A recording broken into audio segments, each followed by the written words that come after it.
The other day, I attended a local gathering of people within my community who were concerned about the incoming Trump administration. The community was organized around a panel, and on the panel were various representatives from different factions. There was a representative for the LGBTQ, a representative for the Asian community, a representative for the Muslim community, a representative for the Latino community, etc., etc. And one by one, each representative stood up and explained how the Trump administration would affect their various faction and what their faction could do to protect themselves. And as I watched this meeting unfold, what I saw was a room that began united, becoming divided.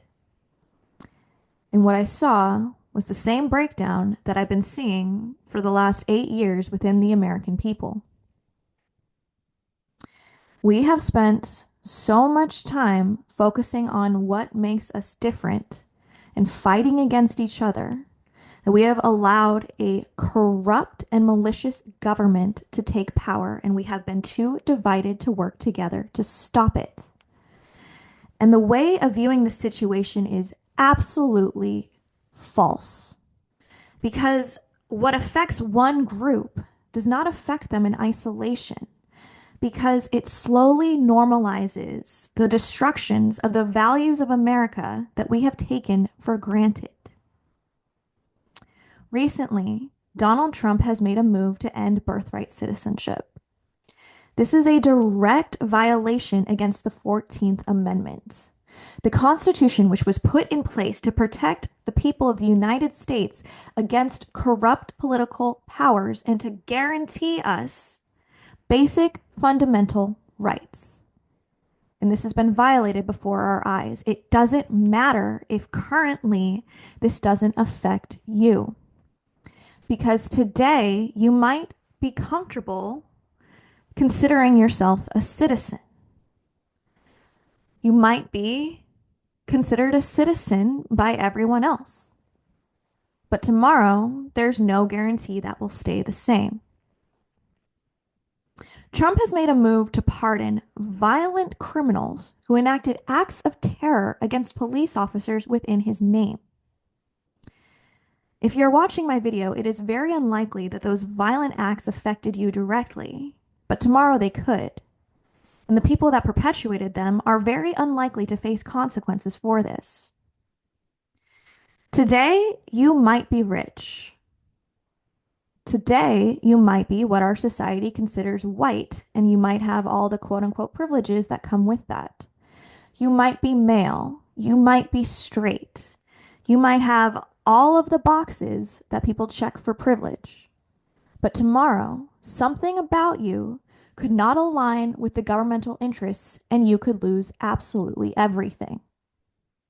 It is not enough to protect the interests of whatever groups we belong to. We need to protect a certain set of standards that apply to absolutely everybody. Because when one group's rights are violated, this changes the way we expect government to operate. None of us can be free until all of us are free.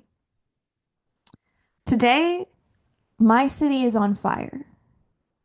Tomorrow, it might be yours.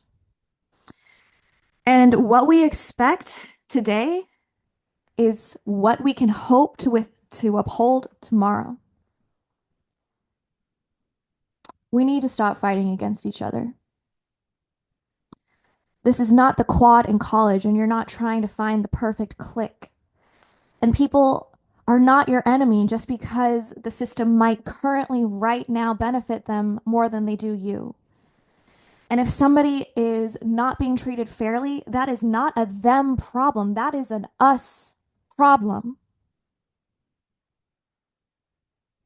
You live in the state that you create. And what you accept in terms of the treatments of others is what you can guarantee for yourself. If you are like me, you were born within the United States and you are taught that the biggest value of the American people is freedom. And you're raised to believe that freedom was permanent, that you would receive it unconditionally. But unfortunately, this is a promise that we can't keep without fighting. Because nobody gets the freedom they were told that they deserve until they realize that freedom is not a noun, it's a verb. Freedom is a verb, it's something never finished, never done,